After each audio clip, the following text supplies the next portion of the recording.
Berdasarkan Pustaka Nagara Kertabumi, Pangeran Angkawijaya Kusumadinata kedua lahir pada tanggal 19 Juli tahun 1558 Masehi.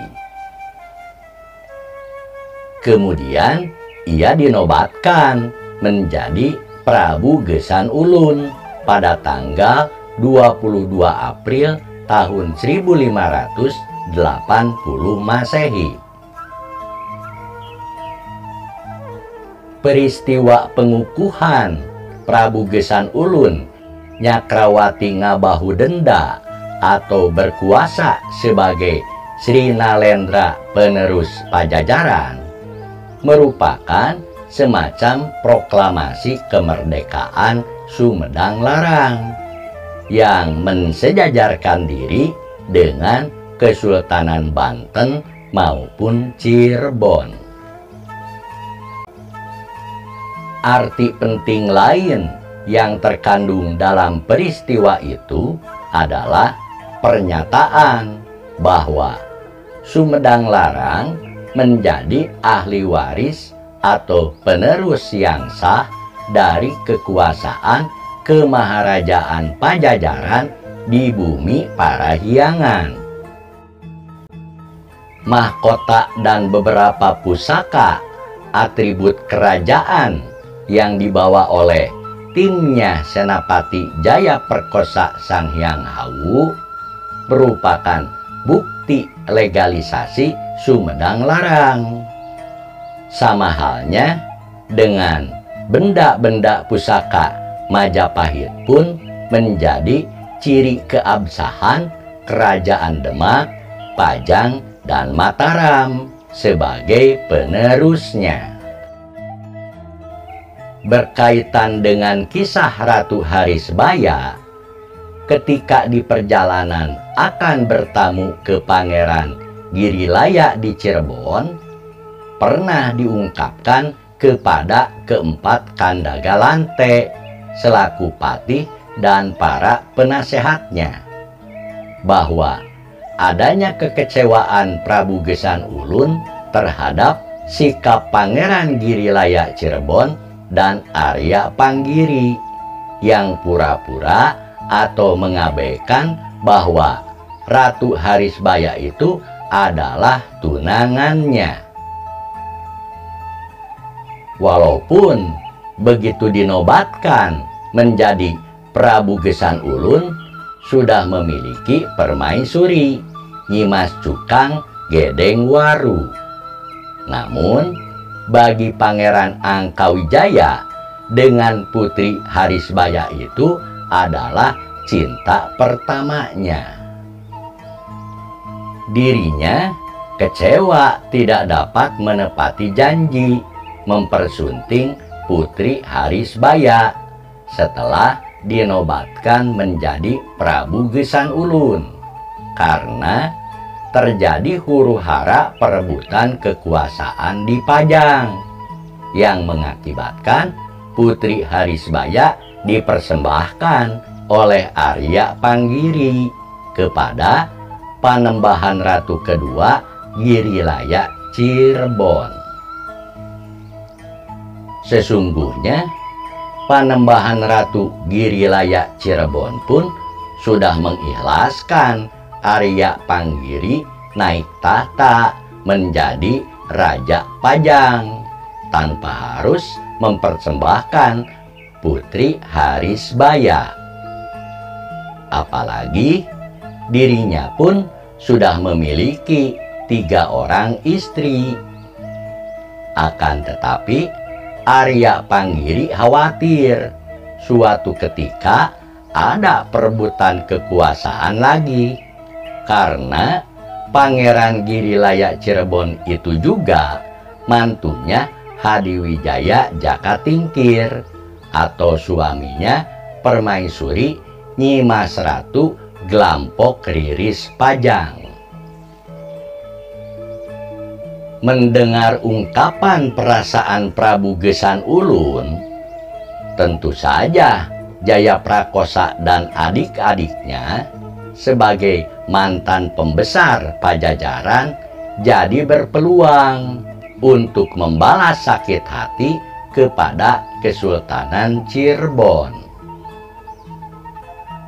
Itulah sebabnya sewaktu menginap di Masjid Agung Keraton Pakungwati, disarankan agar Prabu Gesan Ulun menculik Putri Harisbaya saja dari keratonnya untuk meruntuhkan kehormatan Sultan Cirebon tersebut. Bagi para Kandagalante Pajajaran, Cirebonlah yang telah membantu Banten menyerang Pajajaran. Bantenlah yang dituding menghasut Ki Jonggo dan para prajurit penjaga gerbang Lawang Gintung di Pakuan untuk berkhianat membukanya, sehingga pasukan Banten dan Cirebon dengan mudahnya menembus ke dalam keraton Pajajaran. Perang antara Cirebon dengan Sumedang Larang masa Prabu Gesan Ulun sebetulnya tidak pernah terjadi, sebab Panembahan Ratu kedua Girilaya memahami latar belakang hubungan Angkawijaya dengan Putri Harisbaya yang telah disaksikan sendiri oleh dirinya ketika sama-sama di Keraton Pajang. Setelah peristiwa Ratu Harisbaya melarikan diri dari Cirebon bersama Prabu Gesan Ulun, memang pada tahun 1585 Masehi, Panembahan Ratu kedua Cirebon telah membawa seluruh pasukan kesultanannya sampai berhadapan dengan pasukan Sumedang Larang di wilayah Sindang Kasih Majalengka sekarang. Namun nampak konsolidasi dan formasi kekuatan militer yang dipimpin keempat bersaudara veteran Pajajaran itu sangat mantap. Pasukan Prabu Gesan Ulun dengan Mahapati Jaya Perkosa berada di tengah-tengah. Kemudian diikuti di belakangnya dengan pasukan panahnya Batara Pancar Buana atau Mbah Terong Peot. Lalu agak jauh di sisi kiri telah siaga pasukannya Batara Wiyati atau Adipati Wiradijaya atau Mbah Nanganan. Sedangkan jauh di sisi kanannya pasukan Mahapati Jaya Perkosa atau Mbah Sanghyang Hau telah berjejer pasukannya Batara atau Adipati Sanghyang Kondang Hapa.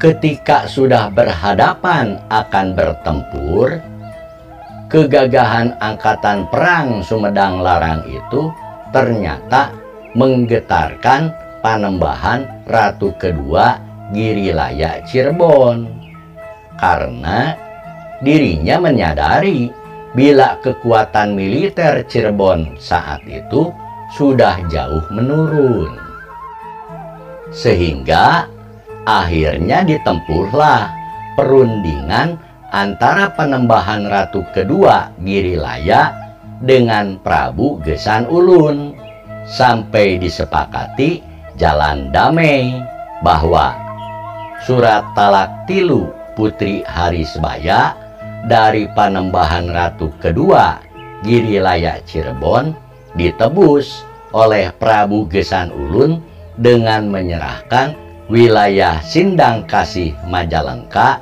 menjadi wilayah Cirebon. Tentu saja Mahapati Jaya Perkasa dan adik-adiknya mantan Kandagalante Pajajaran sangat fanatik dengan ajaran kesatriaan Pajajaran. Mereka sangat kecewa manakala Prabu Gesan Ulun begitu lunak diminta berdamai oleh Panembahan Ratu kedua Girilaya Cirebon. Terlebih-lebih Prabu Gesan Ulun begitu saja menyerahkan wilayah Sindangkasih menjadi wilayahnya Cirebon. Para patih Sumedang Larang, mantan Kandagalante Pajajaran itu lebih berharap berperang dengan Cirebon yang telah membantu Banten menghancurkan Pajajaran di Pakuan pada tanggal 8 Mei tahun 1579 Masehi di masa pemerintahan Mahaprabu ke-6 Ragamulya Surya Kancana. Jayaprakosa dan adik-adiknya sangat mengharapkan timbul kemarahan dari Panembahan Ratu Girilaya Cirebon sehingga menyerang Sumedang Larang, karena Putri Harisbaya telah melarikan diri bersama Prabu Gesan Ulun.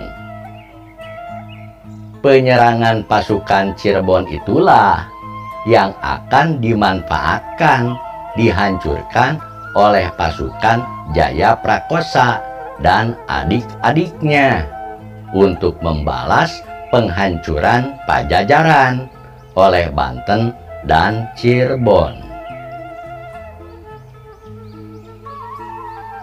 Seharusnya sikap Prabu Gesan Ulun menunjukkan patriot sejati yang telah diidolakan sebagai penerus Pajajaran atau bumi Parahyangan, sehingga Jayaprakosa dan adik-adiknya dapat menunjukkan bahwa Pajajaran telah bangkit kembali.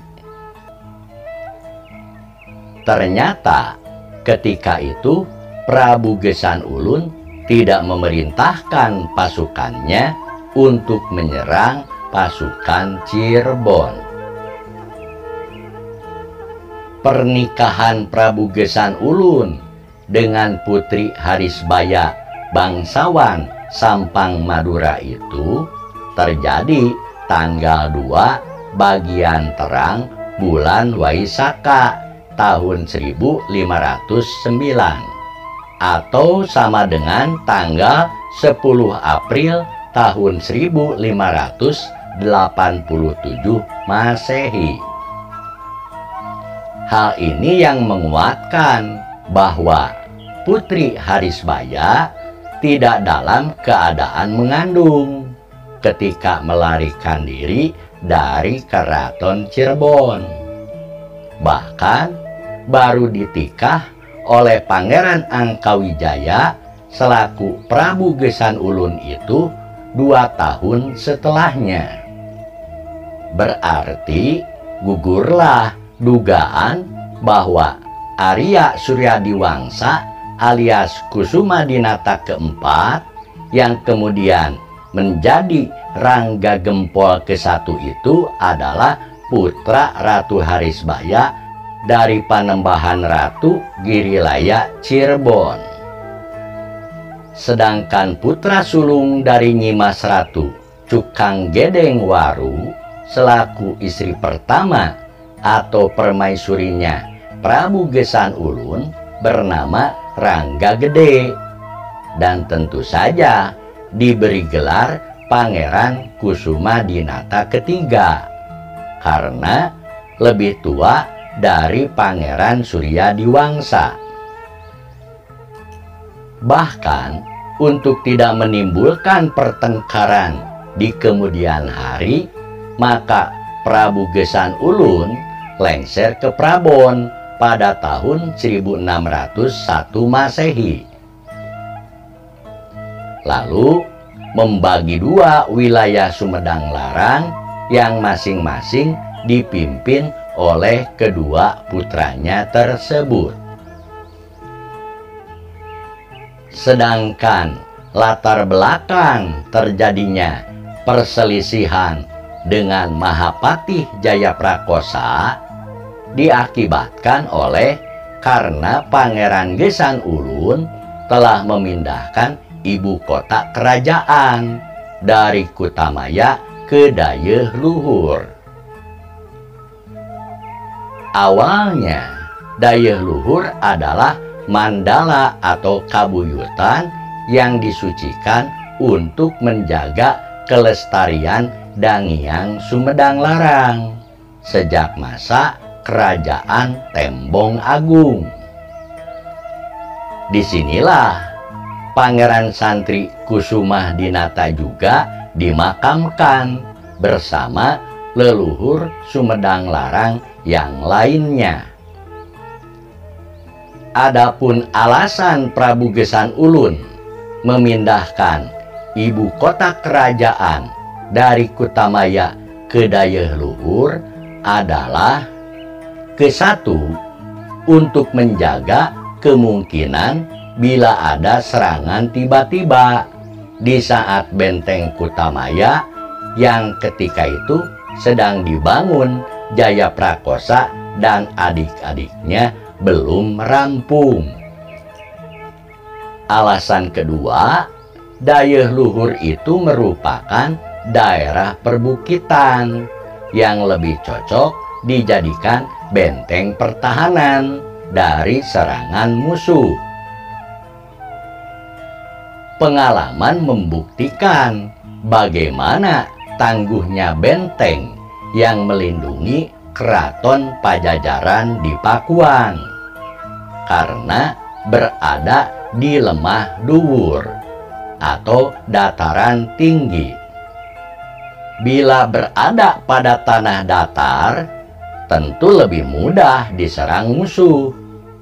Sedangkan ditembusnya keraton di Pakuan Pajajaran itu hanya karena adanya pengkhianatan pasukan Ki Jonggo yang membukakan gerbang Lawang Gintung untuk masuknya pasukan Surasowan Banten. Mahapatih Jayaprakosa Sang Hyang Hawu adalah sesepuh laskar Pajajaran yang tersisa saat itu. Maka dia pula yang paling memahami Purbatisti Purbajati di Pajajaran bila ada raja yang dinobatkan. Dirinya sangat mendambakan Kutamaya menjadi Pakuan kedua. Maka betapa kecewanya ketika ibu kota Sumedang Larang dipindahkan oleh Prabu Gesang Ulun ke Dayeuhluhur. Sebenarnya cerita legenda kesegaran daun pohon hanjuang di Kutamaya tidaklah ada sangkut paut dengan hidup matinya Mbah Jayaprakosa dan para adiknya. Saat itu Jayaprakosa menanam hanjuang di Kutamaya semata-mata untuk kenang-kenangan penobatan Prabu Gesang Ulun sebagai Sri Nalendra Pajajaran, karena pohon hanjuang pun banyak menghiasi Keraton Pajajaran di Pakuan, sehingga pohon hanjuang sering disebut juga pohon Pajajaran.